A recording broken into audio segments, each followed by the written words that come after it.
नमस्कार दोस्तों, मैं विनोद प्रजापति वी चैनल में आपका स्वागत करता हूँ। पेवगे गांव थाना में अजीबोगरीब मामला सामने है। सोसाइटी के चुनाव में मामचंद ने नो एग्री में चुनाव का फार्म भरा, चुनाव लड़ा, निशान मिला और चुनाव जीत गया।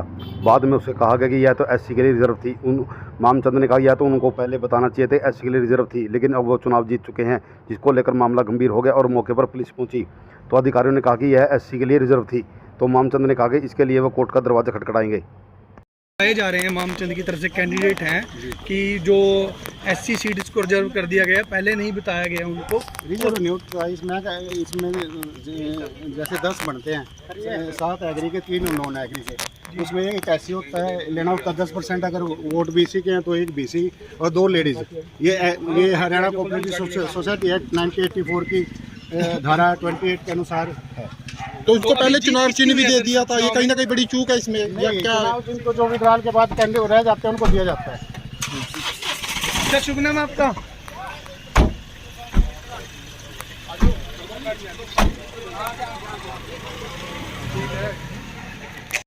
सर, मेरा नाम मामचंद है। क्या मामला है सर? ये मामला ये है सर, सोसाइटी का इलेक्शन था, मैंने 9 एग्री में अपना फार्म भरा और 4 तारीख को भरा गया और 5 को कटनी छटनी थी और 6 को उसको उठाना वो था, फार्म जिसने रखना था वो था।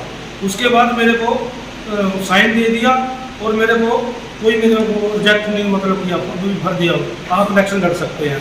और उसके बाद मैंने वो किया तो ये प्रशासन की बोलते हैं अभी प्रशासन इसकी हम प्रशासन की गलती है, तो वो गलती हमारे ऊपर क्यों ढोपी जा रही है? तो मैं इतने 174 वोट लेके सबसे टॉप में आ रहा हूँ और मेरे को जानबूझ के हराया जा रहा है। ये सिर्फ प्रशासन की मिलीभगत है। ये AR लगा लो जो भी है, ये पहले से ही इनका मतलब मिलीभगत है इनकी। क्या आपको पहले बताया नहीं गया था इसके नाम? किसी ने नहीं मेरे को बताया। जब मैंने फॉर्म भरा तो ये मेरे को रिजेक्ट करते, मेरे को क्यों साइन दिया, फिर मेरे को क्यों लड़ाया गया इसमें? तो अब क्या मांग करते हैं? मैं ये करता हूँ भी मेरे को जीत दिलाओ, मेरे को जीत होनी चाहिए। ये एससी का कोई तो वो थोड़ी है, अगर मैंने एससी में भराया तो मैं गलत हूँ। जब ये नॉन एग्री में मैं भर रहा हूँ तो मैं लड़ सकता हूँ, तो इसमें मेरे को क्यों वो कर दिया, हार घोषित कर दिया? तो किसको दोषी मान रहे हैं? ये प्रशासन की गलती है सरासर, जिसने ये करवाया, इलेक्शन करवाया, जो भी है AR है, जो भी है निचले अधिकारी है, जो डीलिंग है इनकी गलती है सारी। क्या मामला है सर? सर ऐसे है, इसके अंदर जो हमारा एक्ट है उसका इलेक्शन रूल्स है, एक्ट है, उसके अंदर 2 लेडीज बनती हैं, एक एससी और 10% से ज़्यादा संख्या वोटर्स की हो तो BC का होता है एक। तो यहाँ 2 लेडीज निर्विरोध चुनी गई हैं।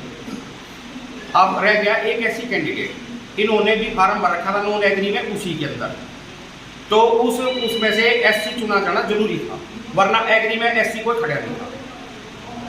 मेरे लिए तो वो एससी डिक्लेयर करना वहाँ जरूरी था। तो सर ये पहले क्यों नहीं बताया गया कैंडिडेट्स को? ये मैं यहाँ का हूँ सर प्रिजाइडिंग ऑफिसर, वहाँ आप AR साहब से, हमारे अधिकारीगण से बात करिए, जो इनके सामने इन्होंने फॉर्म भरे हैं और सारी औपचारिकता है।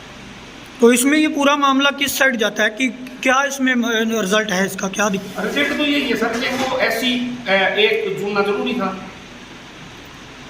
तो वो एससी का चुनाव कर दिया। तो वोट किसको ज़्यादा मिली है? वोट ज़्यादा मिले हैं इनको। हाँ, तो फिर राइट किसका है? राइट तो जब कोटा रिजर्व हो गया एससी, उसमें से लेना ही लेना पड़ेगा, तो इसलिए वो एससी का है। तो इसमें किसकी गलती मानी जाए सर? गलती नहीं, ये तो रूल एक्ट है भाई, एससी लेना ही लेना पड़ेगा। एक कमेटी है, 2 लेडीज लेनी पड़ेगी, 2 लेडीज लेनी पड़ेगी, ये था रहेगा कि ये बिल्कुल गलत है। मैं इससे सहमत नहीं हूँ, क्योंकि जो विभाग की कार्य प्रणाली वो ठीक नहीं है। मैं 5 गांवों में सबसे टॉप में मेरी 174 वोट आई हैं, सबसे टॉप में जीता हूँ और मेरे को गलत तरीके से वो हराया गया है। इससे मैं संतुष्ट नहीं हूँ और वैसे ही AR बोल के चले गए दफ्तर में आ जाना और हम उधर देख लेंगे, कर लेंगे। मैं इससे सहमत नहीं हूँ। तो आपका क्या फैसला रहेगा आगे? कल दफ्तर जाएंगे? मैं कोर्ट में जाऊँगा और इसके लिए मैं कोर्ट से अपना वो लगाऊंगा कि मेरे को न्याय दिलाया जाए।